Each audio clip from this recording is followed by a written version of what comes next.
Через считанные дни Карабулак отметит 25-летие. К юбилейной дате городские власти готовятся основательно. Организованы мероприятия и акции. Одна из них прошла сегодня – это турнир велосипедистов. Покрутить педали на стадион пришли люди разных возрастов, социальных статусов, разной физподготовки. На площадке, несмотря на жару, собралось более десятка велосипедистов. Полоса препятствий, проверка на устойчивость и скоростной забег по кругу должны были определить среди них лучших.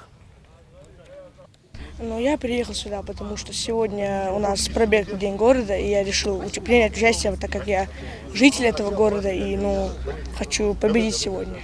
Конкурс был интересный, естественно, здесь в основном ребята совсем молодые, да, у них, конечно, преимущество перед нами, это и вес, это и, не знаю, зрение, все. Но мы тоже хотим попробовать, посмотреть, что у нас получится. И в конце посмотрим.